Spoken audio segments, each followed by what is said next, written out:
భక్తులారా, నేటి కాలంలో మధ్యతరగతి మనిషి జీవితం ఒక ప్రవాహంలో చిక్కుకున్న నావలా మారిపోయింది. ఉదయం లేచినప్పటి నుండి రాత్రి పడుకునే వరకు కేవలం బాధ్యతలు, బరువులు, తీరని అప్పుల మధ్య నలిగిపోతున్న మనసులెన్నో. ఇంటి అద్దెలు, పిల్లల చదువులు, ఆస్పత్రి ఖర్చులు, ఇలా ఒకదాని తర్వాత ఒకటి వచ్చి పడుతుంటే అదృష్టం అనేది మన దరిదాపుల్లోకి కూడా రావడం లేదని మీరు కుమిలిపోతున్నారా? పూజలు చేస్తున్నా, పుణ్యక్షేత్రాలు సందర్శిస్తున్నా మీ కష్టాలు ఎందుకు తీరడం లేదనే బాధ మీలో ఉందా? మీ మనసులోని ఆవేదనను, మీ కళ్లలోని కన్నీటిని ఆ భగవంతుడు చూస్తున్నాడు. ఈరోజు మీరు వినబోయే ఈ సత్యం మీ గుండెను బరువుగా మార్చవచ్చు, కానీ అదే సమయంలో మీ జీవితంలో ఒక కొత్త వెలుగును నింపుతుంది. ఈ ఆధ్యాత్మిక రహస్యం మీకు పూర్తిగా అర్థం కావాలన్నా, దైవానుగ్రహం దక్కాలన్నా ఈ వీడియోను ఎక్కడా ఆపకుండా చివరి వరకు చూడండి. చాలా కాలం క్రితం దక్షిణ భారతదేశంలోని ఒక చిన్న గ్రామంలో సత్యదేవుడు అనే ఒక సామాన్య శిల్పి ఉండేవాడు. అతను చేసే శిల్పాలలో జీవం ఉట్టిపడేది. కాని అతని జీవితంలో మాత్రం కేవలం పేదరికం, కటిక చీకటి మాత్రమే మిగిలాయి. అతను రోజుకు 18 గంటలు కష్టపడినా తన భార్యాపిల్లలకు కనీసం పూట గడవడమే కష్టంగా ఉండేది. గ్రామంలోని కొందరు సంపన్నులు అతని నైపుణ్యాన్ని వాడుకుని తక్కువ ధరకు శిల్పాలు చేయించుకుని అతనిని మోసం చేసేవారు. అప్పుల బాధ తాళలేక తన చిన్నారి కుమార్తె అనారోగ్యంతో బాధపడుతుంటే మందులు కొనలేని స్థితిలో సత్యదేవుడు ఒక రాత్రి గుడి వెనుక కూర్చుని భోరున విలపించాడు. దేవా, నేను ఎవరికీ ఏ పాపం చేయలేదే. నా శిల్పాలతో నీ రూపాన్ని అందంగా తీర్చిదిద్దుతున్నాను కదా, మరి నా జీవితాన్ని ఎందుకు ఇలా ముక్కలు చేస్తున్నావు అని ప్రశ్నించాడు. ఆ సమయంలో అక్కడ ఒక వృద్ధ సన్యాసి ప్రత్యక్షమయ్యాడు. అతని ముఖంలో ఒక వింతైన కాంతి ఉంది. ఆ వృద్ధుడు సత్యదేవుడి దగ్గరకు వచ్చి, నాయనా, సముద్రం లోతుగా ఉందని భయపడితే ముత్యాలు దొరకవు. కష్టం అనేది భగవంతుడు ఇచ్చే శిక్ష కాదు, నీ ఆత్మను పరీక్షించే ఒక పరీక్ష మాత్రమే అని పలికాడు. మన ధర్మశాస్త్రం నమ్మిన వారికి నారాయణుడు ఉన్నాడు అని చెప్తుంది. సత్యదేవుడు ఆ మాటలను విని తన కన్నీళ్లను తుడుచుకుని ఆ సన్యాసి కాళ్లమీద పడ్డాడు. అప్పుడు ఆ సన్యాసి ఒక అద్భుతమైన పురాణ ఉదంతాన్ని చెప్పడం ప్రారంభించాడు. అది సామాన్యంగా మనం వినే కథ కాదు. ద్వాపర యుగంలో శ్రీకృష్ణ పరమాత్మ ద్వారకలో ఉన్నప్పుడు ఒక నిరుపేద భక్తుడు తన కష్టాలను చెప్పుకోవడానికి వచ్చాడట. ఆ భక్తుడి పేరు సుమంత. అతను పండితుడు కాదు, ధనవంతుడు కాదు, కేవలం శ్రీకృష్ణుడి నామాన్ని స్మరించే ఒక సామాన్యుడు. సుమంత తన జీవితంలో ఎదుర్కొన్న అవమానాలు, పేదరికం చూసి లోకం నవ్వుకుంది. కాని సుమంత మాత్రం ఎప్పుడూ కృష్ణుడిని నిందించలేదు. మీరు కూడా ఎప్పుడైనా ఇలాంటి పరిస్థితులు అనుభవించారా? ఎంత కష్టపడినా గుర్తింపు రాకపోవడం, అడుగడుగునా అవమానాలు ఎదురవడం మీ జీవితంలో కూడా జరిగిందా? మీలో ఎంతమంది ఈ కష్టం అనుభవించారో కామెంట్స్ లో చెప్పండి. మనమందరం కలిసి ఆ భగవంతుడిని ప్రార్థిద్దాం. ఆ సన్యాసి ఇంకా ఇలా వివరించాడు. సుమంత కృష్ణుడి దగ్గరకు వెళ్లినప్పుడు పరమాత్మ తన సింహాసనం దిగివచ్చి అతనిని కోగిలించుకున్నాడు. ఆ సమయంలో సుమంత ఏడ్చుకుంటూ తన దారిదీరం గురించి చెప్పబోతుంటే కృష్ణుడు ఆపి, సుమంత, నీవు పడుతున్న ప్రతి కష్టం నాకు తెలుసు. నీవు అనుభవిస్తున్న ఈ దారిదీరం నీ కర్మ వల్ల వచ్చింది కాదు, నీవు పొందబోయే మహాభాగ్యానికి పునాది అని చెప్పాడు. సత్యదేవుడు ఈ మాటలు వింటుంటే అతని మనసులో ఒక ఆశ చిగురించింది. తన కష్టాల వెనుక కూడా ఏదో ఒక దైవిక కారణం ఉందని అతను గ్రహించాడు. సన్యాసి ముందుకు సాగుతూ, నాయనా, నీవు ఇప్పుడు చేసే శిల్పం కేవలం ఒక విగ్రహం కాదు, అది నీ భక్తికి నిదర్శనం. వచ్చే పూర్ణిమ నాటికి నీవు ఒక అద్భుతమైన మహాలక్ష్మి విగ్రహాన్ని సిద్ధం చేయి. ఆ విగ్రహంలో నీ కన్నీళ్లను కాదు, నీ నమ్మకాన్ని నింపు అని చెప్పి అదృశ్యమయ్యాడు. సత్యదేవుడు ఇంటికి తిరిగి వచ్చి తన చేతిలోని ఉలిని పట్టుకున్నాడు. కాని అతనికి తెలియని విషయం ఏమిటంటే ఆ విగ్రహం తయారయ్యేలోపు అతని జీవితంలో మరిన్ని కఠినమైన పరీక్షలు ఎదురుచూస్తున్నాయి. ఆ రాత్రి తన ఇంటి గోడ కూలిపోయింది. తన వద్ద ఉన్న కొద్దిపాటి ఆహారం కూడా వర్షానికి తడిసిపోయింది. ఆకలితో అలమటిస్తున్న తన బిడ్డలను చూసి సత్యదేవుడు గుండె పగాలేలా విలపించాడు. ఒకవైపు కూలిపోయిన ఇంటి గోడ, మరోవైపు కురుస్తున్న వర్షం, ఆకలితో ఏడుస్తున్న పసిపిల్లలు, ఇవన్నీ చూస్తుంటే ఏ సామాన్య మనిషికైనా ప్రాణం పోయినంత పనవుతుంది. కాని ఆ క్షణంలో అతని చెవిలో ఆ వృద్ధ సన్యాసి చెప్పిన మాటలు ప్రతిధ్వనించాయి. కష్టం అనేది నీ ఆత్మను పరీక్షించే ఒక పరీక్ష మాత్రమే నాయనా అని ఆ మాటలు అతనికి ధైర్యాన్ని ఇచ్చాయి. సత్యదేవుడు తన భార్య వైపు చూశాడు. ఆమె కళ్లలో కన్నీరు ఉన్నా తన భర్త నైపుణ్యం మీద, అతని భక్తి మీద అపారమైన నమ్మకం ఉంది.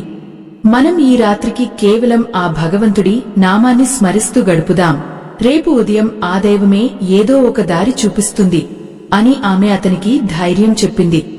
మరుసటి రోజు ఉదయం సూర్యోదయం కాగానే సత్యదేవుడు తన శిల్పశాలకు వెళ్లాడు. అక్కడ ఒక అద్భుతం జరిగింది.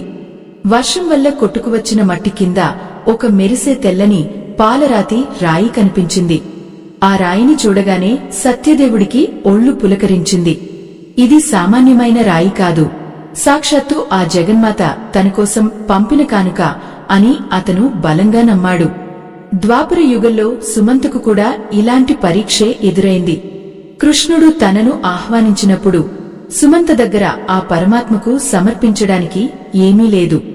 చివరికి తను కట్టుకున్న పాత వస్త్రాన్ని కొద్దిగా చింపి అందులో కేవలం ఒక గుప్పెడు అటుకులు మూటుగట్టి తీసుకువెళ్లాడు. దారిలో అందరూ అతడిని చూసి అవహేళన చేశారు. నువ్వు ఈ చిరిగిన బట్టలతో, ఆ సామాన్యమైన అటుకులతో ఆ ద్వారకాధీశుడిని చూడటానికి వెళ్తున్నావా? ఆయన నీకు దర్శనం ఇస్తాడా అని ఎగతాళి చేశారు.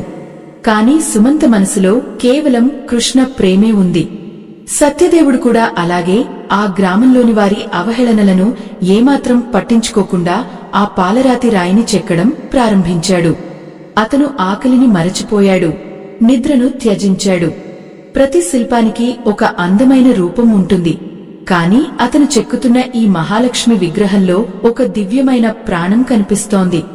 అది అతని భక్తి, ఆవేదన మరియు ఆశల కలయిక అని చెప్పవచ్చు.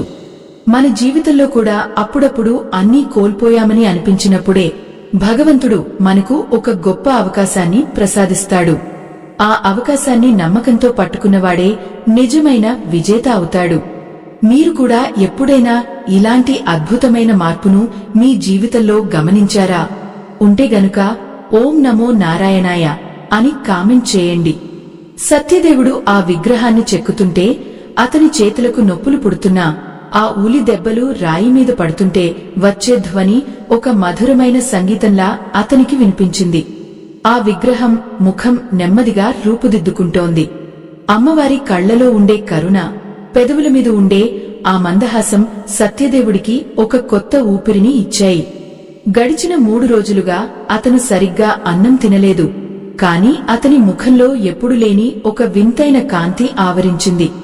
గ్రామస్తులు వచ్చి చూసి ఆశ్చర్యపోయారు. సత్యదేవా, ఇంత అందమైన విగ్రహాన్ని మేము మా జీవితంలో ఎప్పుడూ చూడలేదు. దీనిని రాజుగారికి అమ్ముకుంటే నీ కష్టాలన్నీ ఒక్క క్షణంలో తీరిపోతాయి అని సలహాలు ఇచ్చారు. కాని సత్యదేవుడికి ఇది అమ్మకం వస్తువు కాదు, అది అతని అంతరాత్మ ప్రబోధం. ఆ సన్యాసి చెప్పినట్లుగా పూర్ణిమ నాటికి దీనిని పూర్తి చేయాలన్నదే అతని ఏకైక. అప్పులవాళ్లు ఇంటి ముందుకు వచ్చి కేకలు వేస్తున్నా అతను మాత్రం తన ఏకాగ్రతను వీడలేదు. భక్తి కలిగినవాడు ఎన్నిటికీ భయపడడు అనే సామెత సత్యదేవుడి విషయంలో అక్షరాలా నిజమైంది. అయితే విగ్రహం దాదాపు పూర్తి కావస్తున్న సమయంలో ఒక పెద్ద ఆటంకం ఎదురైంది. ఆ పాలరాతి రాయి లోపల ఒక చిన్న చీలిక కనిపించింది. అది చూసి సత్యదేవుడు దిగ్భ్రాంతి చెందాడు. తన శ్రమ అంతా వృధా అయిపోయిందా అని భయపడ్డాడు. ఆ చీలికను చూడగానే సత్యదేవుడి గుండె ఆగినంత పనైంది. ఎంతో కష్టపడి తన ఆశలన్నీ ఈ విగ్రహం మీదే పెట్టుకున్నాడు.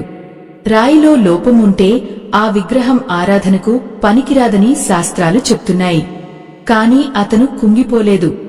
సుమంత కథను మళ్లీ తలుచుకున్నాడు. సుమంత తెచ్చిన అటుకుల మూటను చూసి కృష్ణుడు అసహించుకోలేదు. పైగా అత్యంత ప్రీతితో ఆ అటుకులను భుజించాడు. భగవంతుడు కోరుకునేది వస్తువు యొక్క పరిపూర్ణత కాదు, భక్తుడి మనసులోని పవిత్రత మాత్రమే. సత్యదేవుడు కళ్ళు మూసుకుని ప్రార్థించాడు. అమ్మా, ఈ రాయిలో లోపముంటే ఉండవచ్చు, కాని నా భక్తిలో ఎటువంటి లోపం లేదు. నీవు ఈ విగ్రహంలో కొలువు తీరుతావని నేను నమ్ముతున్నాను అని మనసారా వేడుకున్నాడు. అప్పుడు అక్కడ ఒక అద్భుతం జరిగింది. శిల్పశాలలో ఒక దివ్యమైన సుగంధం వ్యాపించింది. సత్యదేవుడు మళ్లీ ఉలి పట్టుకుని ఆ చీలిక ఉన్న చోట ఒక అందమైన కమలం పువ్వును చెక్కాలని నిర్ణయించుకున్నాడు. లోపాన్ని కూడా ఒక అందంగా మార్చగలిగే శక్తి ఒక్క కళాకారుడికే ఉంటుంది. అది భగవంతుడు అతనికి ఇచ్చిన వరం.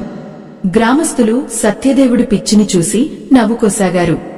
ఇల్లు కూలిపోయింది, పిల్లలకు అన్నం లేదు, కాని ఈయన మాత్రం విగ్రహాలు చెక్కుతూ కూర్చున్నాడు అని ఎగతాళి చేశారు. కాని సత్యదేవుడి భార్య మాత్రం ఎప్పుడూ అతని వెంటే ఉంది.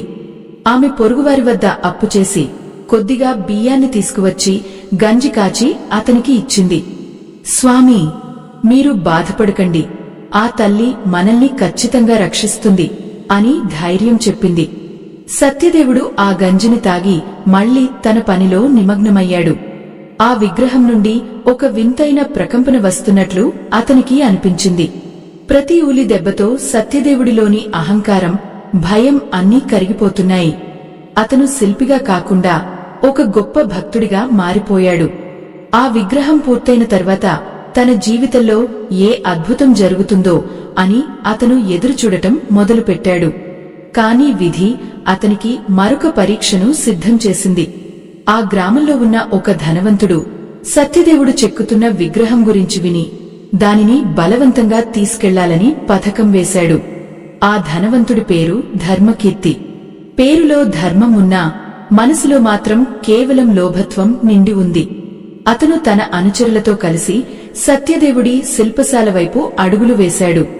అతని కళ్ళు ఆ మెరిసే విగ్రహం మీద పడ్డాయి. ఆ విగ్రహాన్ని చూడగానే అతనిలో దురాశ పెరిగిపోయింది. ఈ విగ్రహం నాది, దీనిని నేనే తీసుకుంటాను అని అతను గర్జించాడు. ఆ ధనవంతుడి గర్జన సత్యదేవుడి గుండెల్లో రైళ్లు పరిగెత్తేలా చేసింది. లేదు బాబూ, ఇది నేను విక్రయించడానికి చేసినది కాదు. నా కుటుంబ కష్టాలు తీరాలని ఆ వృద్ధ సన్యాసి ఆజ్ఞ మేరకు ఆ లోకమాతను నమ్ముకుని నా భక్తితో ప్రాణం పోస్తున్నాను. దయచేసి దీనిని వదిలేయండి అని సత్యదేవుడు దీనంగా వేడుకున్నాడు. కాని ధర్మకీర్తి మనసు రాయిలా మారిపోయింది. ఈ గ్రామంలో అప్పులు ఇచ్చేది నేను, అధికారం చలాయించేది నేను. నీ అప్పులన్నీ మాఫీ చేస్తాను, పైగా నీకు కావలసినంత ధనం ఇస్తాను. ఈ విగ్రహాన్ని నా ఇంటి పూజ గదిలో ఉంచితే నా ఐశ్వర్యం మరింత పెరుగుతుంది అని బలవంతంగా ఆ విగ్రహాన్ని తాకబోయాడు. సత్యదేవుడు అడ్డుగా నిలబడ్డాడు. కటిక పేదరికంలో ఉన్న తన ఆత్మగౌరవాన్ని, ఆ దైవం మీద ఉన్న నమ్మకాన్ని అతను వదులుకోవడానికి సిద్ధంగా లేడు. మన సమాజంలో కూడా అంతే కదా.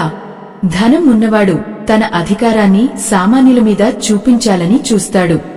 మీ జీవితంలో కూడా ఎప్పుడైనా మీరు కష్టపడి సాధించిన దానిని వేరొకరు లాక్కోవాలని చూశారా?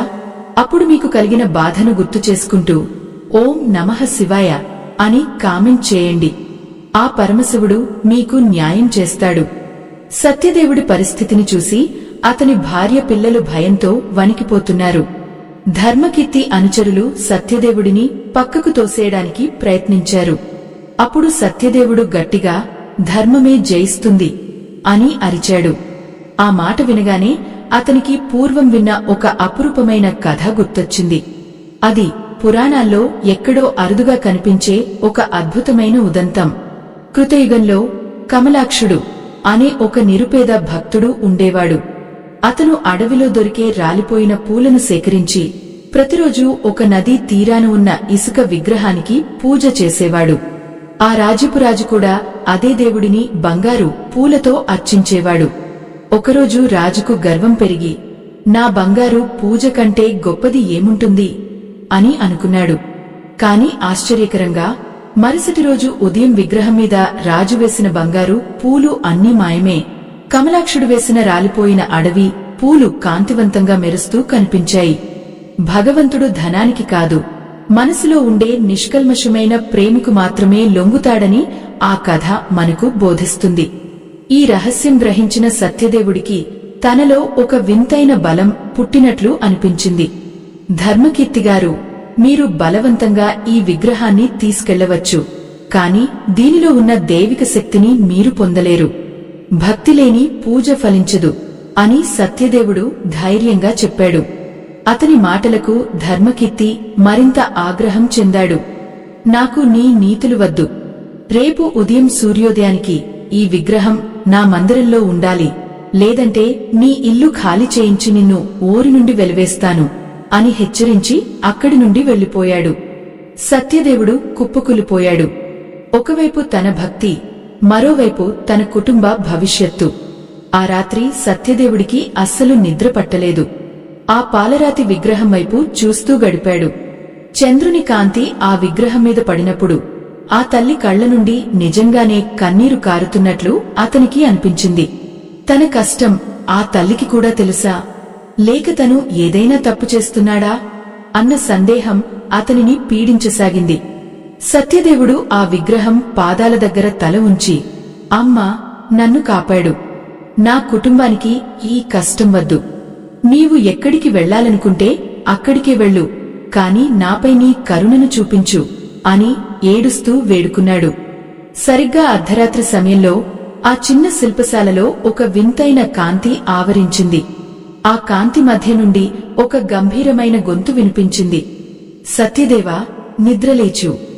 నీవు ఊహించని పరీక్ష నీ ముందు ఉంది. ధైర్యంగా ఉండు అని ఆ గొంతు హెచ్చరించింది. సత్యదేవుడు కళ్లు తెరిచి చూసేసరికి ఆ పాలరాతి విగ్రహం నెమ్మదిగా కదలడం ప్రారంభించింది. అది అతని కళ్ల భ్రమలేక నిజమా అని అర్థం కాలేదు. గాలి ఉద్ధృతంగా వీయసాగింది. శిల్పశాల బయట ఉన్న పాత చెట్టు ఒక్కసారిగా నేలకూలింది. ఆ శబ్దానికి గ్రామమంతా ఉలిక్కిపడి లేచింది. ధర్మకీర్తి మనుషులు ఆయుధాలతో అక్కడికి చేరుకున్నారు. కాని సత్యదేవుడు విగ్రహాన్ని చూసి ఆశ్చర్యపోయాడు. ఎంతో శ్రమించి చెక్కిన ఆ విగ్రహం ఇప్పుడు కేవలం రాయిలా లేదు, అది ఒక తేజస్సుతో వెలిగిపోతోంది. అంతలోనే ఒక వింతైన ఛాయాచిత్రం ఆ విగ్రహం నుండి బయటకు వచ్చి సత్యదేవుడిని తాకింది. అప్పుడు సత్యదేవుడికి ఒక రహస్యం అర్థమైంది. ఆ రహస్యమేమిటి? ఆ విగ్రహం ధర్మకీర్తి పాలు కానుందా, లేక ఆ సన్యాసి మళ్లీ వస్తాడా? ఆ రహస్యం మరేమిటో కాదు. ఆ శిల్పంలో కొలువై ఉన్నది కేవలం ఒక దేవతా రూపం మాత్రమే కాదు, అది సత్యదేవుడి ఆత్మశక్తికి ప్రతిబింబం. ధర్మకీర్తి తన అనుచరులతో కలిసి శిల్పశాల లోపలికి గర్వంగా అడుగుపెట్టాడు. సమయం అయిపోయింది సత్యదేవా, నా మనుషులు విగ్రహాన్ని తీసుకువెళతారు. నీవు అడ్డుపడితే పరిణామాలు తీవ్రంగా ఉంటాయి అని హెచ్చరించాడు. సత్యదేవుడు మౌనంగా ప్రక్కకు తప్పుకున్నాడు. అతని కళ్లలో ఇప్పుడు భయం లేదు, ఒక వింతైన ప్రశాంతత ఉంది. ధర్మకీర్తి తన 10 మంది బలవంతులైన అనుచరులను విగ్రహాన్ని ఎత్తమని ఆజ్ఞాపించాడు. వారు శక్తినంతా కూడగట్టుకుని విగ్రహాన్ని కదిలించడానికి ప్రయత్నించారు. కాని ఆశ్చర్యం, ఆ చిన్న పాలరాతి విగ్రహం అంగుళం కూడా కదలలేదు. అది భూమిలోకి వేళ్లొనుకున్న మహావృక్షంలా లేదా సాక్షాత్తు హిమాలయ పర్వతంలా భారంగా మారిపోయింది. ఇక్కడ మనం ఒక అపురూపమైన ఆధ్యాత్మిక విషయాన్ని గుర్తు చేసుకోవాలి. గంధర్వలోకంలో ఒకసారి చిత్రలేఖ అనే భక్తురాలు తన మనసులోని వేదనను ఒక చిన్న మట్టి ప్రతిమగా మలచింది. అప్పుడు దేవరాజైన ఇంద్రుడు దానిని తన స్వర్గలోకానికి తీసుకెళ్లాలని అనుకున్నాడు. కాని ఆమె భక్తి ముందు ఇంద్రుడి వజ్రాయుధం కూడా పనిచేయలేదు. ఎందుకంటే భక్తుడి కన్నీటితో తడిసిన నేలమీద దైవం పాతుకుపోతుంది అని ధర్మశాస్త్రాలు చెబుతున్నాయి. ధర్మకీర్తి కోపంతో ఆగిపోయాడు. మీరంతా అసమర్థులు, నేనే దీనిని కదిలిస్తాను అంటూ స్వయంగా విగ్రహాన్ని తాకాడు. కాని అతను విగ్రహాన్ని ముట్టుకోగానే ఒక బలమైన విద్యుద్ఘాతాంకానికి గురైనట్టు వెనక్కి పడిపోయాడు. అతని కళ్ళు బైర్లు కమ్మాయి. అతని అహంకారం ఒక్కసారిగా నేలమట్టమైంది. సత్యదేవుడు మెల్లగా విగ్రహం దగ్గరకు వెళ్లి అమ్మా అంటూ ప్రేమతో స్పృశించాడు. అప్పుడు ఆ విగ్రహం దూది పింజలా తేలికైపోయింది. సత్యదేవుడు దానిని తన చేతులతో సునాయాసంగా ఎత్తాడు. ఇది చూసిన గ్రామస్తులందరూ విస్తుపోయారు. దైవబలం ముందు ధనబలం ఎంత అల్పమైనదో ఆ క్షణంలో అందరికీ అర్థమైంది. సత్యదేవుడు ఆ విగ్రహాన్ని ధర్మకీర్తికి ఇస్తూ, అయ్యా, దైవం ఎవరికీ సొత్తు కాదు. ఎవరి హృదయంలో కరుణ ఉంటుందో, ఎవరి చేతులు నిస్వార్థంగా కష్టపడతాయో అక్కడే ఆ తల్లి నివసిస్తుంది. మీరు బలవంతంగా దీనిని పొందలేరు, కాని భక్తితో వేడుకుంటే ఆ తల్లే మీ వద్దకు వస్తుంది అని చెప్పాడు. ఆ మాటలు విన్న ధర్మకీర్తిలో పశ్చాత్తాపం కలిగింది. అతను సత్యదేవుడి పాదాలమీద పడి క్షమించమని వేడుకున్నాడు. మన నిత్య జీవితంలో కూడా మనం ఎన్నోసార్లు ఇతరులను తక్కువగా చూస్తుంటాం, లేదా మనకున్న అధికారాన్ని వాడుకుని ఇతరుల కష్టాన్ని దోచుకోవాలని చూస్తుంటాం. కాని సత్యదేవుడి కథ మనకు నేర్పే పాఠం ఒక్కటే: సత్యం ఎప్పుడూ నిలకడగా ఉంటుంది. అబద్ధం లేదా అహంకారం కొద్ది కాలం మాత్రమే వెలుగుతాయి. నిజాయితీగా చేసే పనికి ఆ దైవమే తోడుగా నిలుస్తుంది అనేది ఎంత నిజమో ఈ ఘట్టం నిరూపించింది. సత్యదేవుడి కోల్పోయిన ఇంటి గోడల నుండి ఇప్పుడు ఒక దివ్యమైన సుగంధం వస్తోంది. అతని బిడ్డల ఆకలి తీరడానికి మార్గం సుగమమైంది. ధర్మకీర్తి కేవలం క్షమాపణ కోరడమే కాదు, సత్యదేవుడి ఇంటిని పునర్నిర్మించడానికి, అతని అప్పులన్నీ తీర్చడానికి ముందుకు వచ్చాడు. ఆ శిల్పశాల అంతా ఇప్పుడు బంగారు కాంతితో నిండిపోయింది. ఆ కాంతి సత్యదేవుడి ముఖంలో ఒక వింతైన తేజస్సును నింపింది. అతని భార్య కళ్లలో ఆనంద బాష్పాలు సుడులు తిరుగుతున్నాయి. దైవం మనల్ని పరీక్షించేది మనల్ని ఇబ్బంది పెట్టడానికి కాదు, మనలోని దుఃఖత్వాన్ని బయటకు తీయడానికి. సత్యదేవుడు మలచిన ఆ మహాలక్ష్మి రూపం ఇప్పుడు కేవలం శిల్పం కాదు, అది ఆ గ్రామానికి ఒక రక్షా కవచంలా మారిపోయింది. ధర్మకీర్తి తన తప్పు తెలుసుకుని ఆ విగ్రహం కోసం ఒక అద్భుతమైన ఆలయాన్ని నిర్మించాలని నిర్ణయించుకున్నాడు. ఆ ఆలయ నిర్మాణ బాధ్యతను సత్యదేవుడికే అప్పగించాడు. ఒకప్పుడు అప్పుల బాధతో ఏడ్చిన అదే కళ్ళు ఇప్పుడు ఆనందంతో ఆ తల్లిని చూస్తున్నాయి. కాని కథ ఇక్కడితో ముగియలేదు. ఆ సన్యాసి మళ్లీ ప్రత్యక్షమయ్యాడు. అతను సత్యదేవుడితో ఒక రహస్య మాట చెప్పాడు. ఆ మాట విన్న సత్యదేవుడు ఆశ్చర్యంతో నోరు వెళ్లబెట్టాడు. భక్తులారా, ఈ ఆధ్యాత్మిక ప్రయాణం మనల్ని ఉన్నతమైన మార్గంలో నడిపిస్తుంది. ఈ వీడియోలో మనం చూస్తున్న ఈ సత్యాలు మీ జీవితంలో కూడా మార్పు తీసుకురావాలని మేము ఆశిస్తున్నాము. ఈ సన్మార్గంలో మమ్మల్ని మరింత ప్రోత్సహించడానికి మా సేవలకు మీరు సహకరించాలనుకుంటే ఇక్కడ కనిపిస్తున్న స్కానర్ ద్వారా మీ చిరు కానుకను అందించవచ్చు. మీ సహకారం మరిన్ని ఆధ్యాత్మిక విషయాలను మీ ముందుకు తీసుకురావడానికి సహాయపడుతుంది. ఈ ప్రయాణంలో మీరు కూడా మాతో భాగస్వాములు కావచ్చు. మీ మనసులోని భావాలను కామెంట్స్ రూపంలో తెలియజేయండి. సత్యదేవుడికి ఆ సన్యాసి చెప్పిన రహస్యం ఏమిటో, ఆలయం ఎలా పూర్తయిందో తెలుసుకోవాలంటే తదుపరి భాగం వరకు వేచి ఉండండి. దైవానుగ్రహం ఎప్పుడూ మీ వెంటే ఉంటుంది. ఆ మాట విన్న సత్యదేవుడు ఆశ్చర్యంతో నోరు వెళ్లబెట్టాడు. ఆ వృద్ధ సన్యాసి చిరునవ్వు నవ్వుతూ, నాయనా, నీవు ఈ పాలరాతిని ఎక్కడి నుండి వచ్చిందని అనుకుంటున్నావు? ఇది కేవలం ప్రకృతి సిద్ధంగా దొరికిన రాయి కాదు. కొన్ని వేల ఏళ్ల క్రితం దేవతలు భూలోకంలో ధర్మం క్షీణిస్తున్నప్పుడు ఒక దివ్యమైన శక్తిని రాయి రూపంలో నిక్షిప్తం చేశారు. ఆ రాయి కేవలం ఒక నిష్కల్మషమైన హృదయం కలిగిన కళాకారుడి చేతిలో మాత్రమే దైవత్వాన్ని సంతరించుకుంటుంది. నీవు పడిన కష్టాలు, నీవు చిందించిన కన్నీళ్లు ఆ రాయిని ముదువుగా మార్చాయి. ఒక రకంగా చెప్పాలంటే నీవు విగ్రహాన్ని చెక్కలేదు, ఆ విగ్రహమే నిన్ను ఒక పరిపూర్ణమైన మనిషిగా చెక్కింది అని పలికాడు. సత్యదేవుడు తన చేతుల వైపు చూసుకున్నాడు. ఆ ఉలి దెబ్బలు తగిలిన చోట ఇప్పుడు గాయాలు లేవు, ఒక దివ్యమైన కాంతి ఉంది. దైవం మనల్ని పరీక్షించేటప్పుడు మనలో ఉన్న అహంకారాన్ని, భయాన్ని ఒక్కొక్కటిగా తొలగిస్తూ మనల్ని ఒక అద్భుతమైన కళాఖండంగా మారుస్తుందని అతను గ్రహించాడు. పురాణాలలో ఒక అద్భుతమైన ఉదంతం ఉంది. దేవశిల్పి అయిన విశ్వకర్మ ఒకసారి సూర్య భగవానుడి ప్రచండమైన తేజస్సును తగ్గించి ఆ కాంతితో దివ్యమైన ఆయుధాలను, విగ్రహాలను మలచాలని సంకల్పించాడు. సూర్యుని నుండి వెలువడిన ఆ భయంకరమైన వేడిని భరించడం సామాన్యులకు సాధ్యం కాలేదు. కాని విశ్వకర్మ తన తపస్సుతో అచంచలమైన భక్తితో ఆ వేడిని కూడా ఒక అమృతంలా మార్చి లోక కళ్యాణం కోసం సుదర్శన చక్రం, త్రిశూలం వంటి అద్భుతమైన సృష్టులు చేశాడు. సత్యదేవుడు కూడా తన జీవితంలోని పేదరికం, అవమానాలు అనే అగ్నిలో కాలి ఇప్పుడు ఒక అపరంజి బంగారంలా మెరుస్తున్నాడు. అతని ఇంటి పునర్నిర్మాణం పూర్తయింది. ఒకప్పుడు చీకటిగా ఉన్న ఆ ప్రదేశం ఇప్పుడు వేలాది దీపాలతో వెలిగిపోతోంది. ధర్మకీర్తి తన సంపదనంతా ఆ తల్లి సేవకే అంకితం చేస్తానని ప్రకటించాడు. గ్రామ ప్రజలందరూ సత్యదేవుడిని ఒక సాధారణ శిల్పిలా కాకుండా సాక్షాత్తు దైవ సంకల్పాన్ని మోస్తున్న మహానుభావుడిగా గౌరవంగా చూడసాగారు. అయితే ఆ సన్యాసి సత్యదేవుడికి ఒక వింతైన హెచ్చరిక చేశాడు.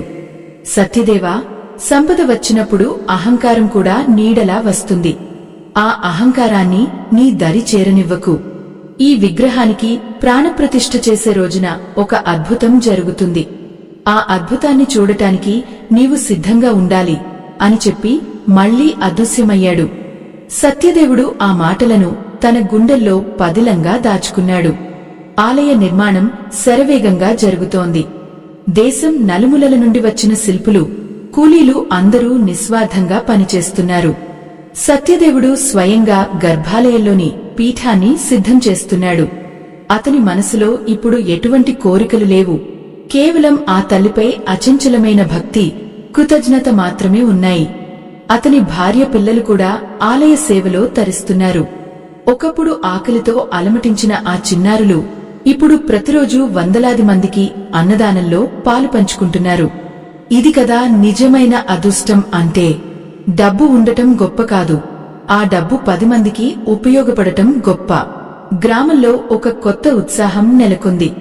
ప్రతి ఇంటా సత్యదేవుడి కష్టాలు, అతనికి దక్కిన దైవానుగ్రహం గురించి కథలు కథలుగా చెప్పుకుంటున్నారు. మనం నిజాయితీగా కష్టపడితే ఆ భగవంతుడే మన దగ్గరకు వస్తాడు అనే సత్యాన్ని అందరూ బలంగా నమ్ముతున్నారు. పూర్ణిమ ఘడియలు దగ్గర పడుతున్నాయి. ఆ రోజు రాత్రి సత్యదేవుడికి మళ్లీ ఒక అద్భుతమైన కల వచ్చింది. ఆ కలలో మహాలక్ష్మి స్వయంగా ప్రత్యక్షమే మెరిసే కాంతితో ఇలా అంది, నాయనా, నీవు కోరుకున్న ప్రశాంతత నీకు దక్కింది. కాని లోకం కోసం నీవు ఒక గొప్ప త్యాగం చేయవలసి ఉంటుంది. ఆ త్యాగానికి నీవు సిద్ధమేనా అని ప్రశ్నించింది. మీలో ఎంతమంది ఇలాంటి దైవికమైన కలలను కన్నారు? మీ అనుభవాన్ని కామెంట్స్లో తెలియజేయండి. సత్యదేవుడు నిద్రలో నుండి ఒక్కసారిగా ఉలిక్కిపడి లేచాడు. అతని ఒళ్లంతా చెమటలు పట్టాయి. దైవం తనను ఏ త్యాగం కోరుతోంది? విగ్రహాన్ని ప్రతిష్ఠించే సమయంలో ఏమి జరగబోతోంది అనే చిన్న ఆందోళన అతనిని చుట్టుముట్టింది.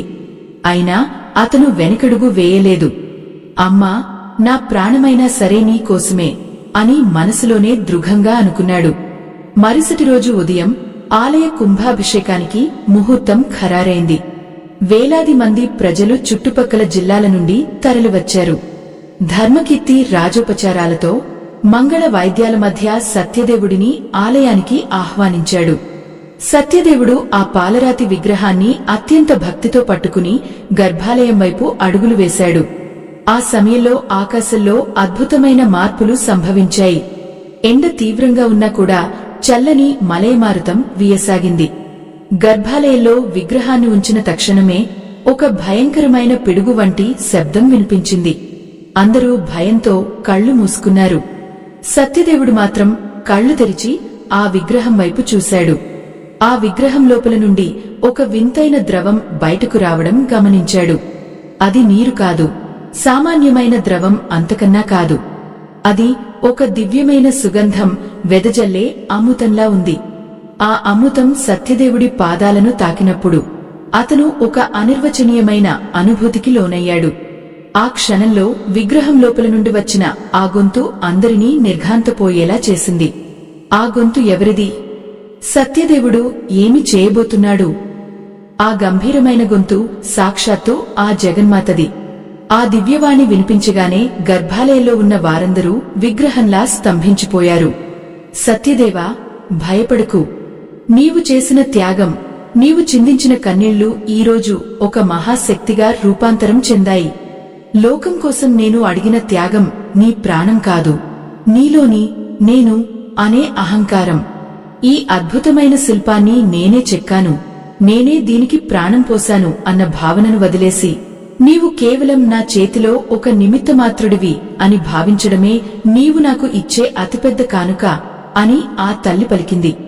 సత్యదేవుడు ఆ మాటలు విని ఆనందంతో పులకించిపోయాడు. తన కష్టాలు, ఆకలి, అప్పుల బాధలు అన్నీ ఆ తల్లి పాదాల చెంత మంచులా కరిగిపోయాయి. అతను వెంటనే సాష్టాంగ నమస్కారం చేసి, అమ్మా, సర్వం నీవే, ఈ కీర్తి, ఈ శిల్పం అన్నీ నీకే అంకితం అని వేడుకున్నాడు. గతంలో మన పురాణాలలో సువర్ణముని అనే ఒక భక్తుడు ఉండేవాడు. అతను ఎన్నో ఏళ్లు కటిక ఉపవాసంతో తపస్సు చేసి భగవంతుని దర్శనం పొందాడు. దేవుడు ప్రత్యక్షమైనప్పుడు అతను ఏదైనా వరం కోరుకోమంటే, స్వామీ, నాకు ఏమీ వద్దు, నేను నీ దాసుడిని అని ఈ లోకానికి తెలిస్తే చాలు, ఆ గౌరవం నా కుటుంబానికి రక్షణగా ఉంటే చాలు అని కోరుకున్నాడు. సత్యదేవుడి పరిస్థితి కూడా ఇప్పుడు అలాగే ఉంది. అతను గర్భాలయం నుండి బయటకు వచ్చి వేచి ఉన్న వేలాది మంది భక్తులకు వినమ్రంగా నమస్కరించాడు. భక్తులారా, ఈ ఆలయం నాది కాదు, ఈ విగ్రహం కేవలం నా చేతి పని కాదు, ఇది మనందరి నమ్మకానికి, ఆ తల్లి కరుణకు ప్రతిరూపం. కష్టం వచ్చినప్పుడు కుంగిపోకుండా దైవం మీద అచంచలమైన నమ్మకంతో ముందడుగు వేస్తే అసాధ్యం అంటూ ఏది ఉండదు అని గంభీరంగా పలికాడు. అప్పుడు అక్కడ ఉన్న వారందరూ జయ జయ మహాలక్ష్మి అంటూ చేసిన జయజయధ్వానాలు మిన్నంటాయి. ధర్మకీర్తి తన సంపదనంతా ఆ గ్రామాభివృద్ధికి, నిరుపేద పిల్లల చదువుకు, ఆకలితో ఉన్నవారికి అన్నదానం చేయడానికి వినియోగిస్తానని ఆ విగ్రహం సాక్షిగా ప్రతిజ్ఞ చేశాడు. బొమ్మలు చెక్కే ఒక సామాన్య మధ్యతరగతి శిల్పి జీవితం ఇప్పుడు ఒక ఆధ్యాత్మిక పాఠంగా మారిపోయింది. గడిచిన రోజుల్లో అతను అనుభవించిన ప్రతి అవమానం, ప్రతి ఆకలిమంట కేవలం అతనిని ఒక మహోన్నతమైన స్థాయికి చేర్చడానికే అని ఇప్పుడు అందరికీ అర్థమైంది. భగవంతుడు మనల్ని కష్టపెడుతున్నాడంటే అర్థం మనలోని లోపాలను సరిదిద్ది మనల్ని ఒక అద్భుతమైన కళాఖండంగా మారుస్తున్నాడని మనం గ్రహించాలి. నమ్మిన వానిని నారాయణుడు ఎన్నటికీ వీడడు అన్న సామెత సత్యదేవుడి జీవితంలో అక్షరాలా నిజమైంది. గ్రామంలోని ప్రతి ఇంటా ఇప్పుడు వెలుగులు నిండాయి. సత్యదేవుడి కుటుంబం ఇప్పుడు గౌరవంగా, ప్రశాంతంగా, సుఖ సంతోషాలతో జీవించసాగింది. ఆ పాలరాతి విగ్రహం నుండి వెలువడే దివ్యమైన కాంతి చుట్టుపక్కల వందలాది గ్రామాలకు ఒక గొప్ప ఆశాకిరణంగా నిలిచింది. అది చూసిన వారెవరైనా సరే తమ కష్టాలను మర్చిపోయి ఆధ్యాత్మిక చింతనలో మునిగిపోయేవారు. ఈ అద్భుతమైన ఆధ్యాత్మిక ప్రయాణంలో మనం ఎన్నో విలువైన విషయాలను, జీవిత సత్యాలను తెలుసుకున్నాము. సత్యదేవుడి కథ మనకు నిరంతరం ధైర్యాన్ని, ఆశను ఇస్తుంది. ఈ ఆధ్యాత్మిక సేవలో మేము మరింత ముందుకు వెళ్లడానికి, మరిన్ని ఇలాంటి హృదయాన్ని కదిలించే కథలను మీ ముందుకు తీసుకురావడానికి మీ ప్రోత్సాహం మాకు ఎంతో అవసరం. ఈ కథ క్లైమాక్స్ లో ఆ తల్లి ఇచ్చిన గొప్ప వరం గురించి పూర్తిగా తెలుసుకునే ముందు మా ఈ చిరు ప్రయత్నాన్ని ఆదరిస్తూ ఇక్కడ కనిపిస్తున్న స్కానర్ ద్వారా మీ తోచిన చిన్న సహాయాన్ని అందిస్తారని ఆశిస్తున్నాము. మీ ఈ సహకారం ఎంతో మందికి ఆధ్యాత్మిక వెలుగును పంచడానికి, ధర్మ ప్రచారానికి గొప్పగా తోడ్పడుతుంది. చివరికి ఆ జగన్మాత సత్యదేవుడికి ఒక శాశ్వతమైన అభయప్రదానం ఇచ్చింది. ఆ విగ్రహం కళ్ళు ఒక్కసారిగా సజీవంగా మెరిశాయి. గర్భాలయం అంతా పరిజాత పూల సుగంధంతో నిండిపోయింది. ఆ క్షణం నుండి ఆ గ్రామంలో ఎవరికీ అప్పుల బాధ లేదు, అకాల మృత్యువు లేదు, అనారోగ్యం అస్సలు దరిచేరలేదు. సత్యదేవుడు తన శేష జీవితాన్ని ఆ ఆలయ సేవకే అంకితం చేస్తూ భక్తులందరికీ మార్గదర్శిగా నిలిచాడు. అతను చెక్కే ప్రతి రాయిలోనూ ఇప్పుడు దైవం కనిపిస్తోంది. కష్టాలు అనేవి మేఘాల వంటివని, అవి కొద్దిసేపు సూర్యుడిని కమ్మేసినా అంతిమంగా సూర్యకాంతి ఎలాగైతే విజయం సాధిస్తుందో అలాగే భక్తి మరియు నిజాయితీ మనల్ని కాపాడుతాయని ఈ కథ నిరూపించింది. మీ జీవితంలో కూడా ఏవైనా కష్టాలు ఉంటే వాటిని ఆ భగవంతుడి పాదాల దగ్గర ఉంచి నిశ్చింతగా ఉండండి. ఆయనే అన్నిటినీ సమయానుకూలంగా సరిదిద్దుతాడు. ఈ ఆధ్యాత్మిక ప్రయాణం ఇక్కడితో ముగిసిపోయింది. స్వస్తి.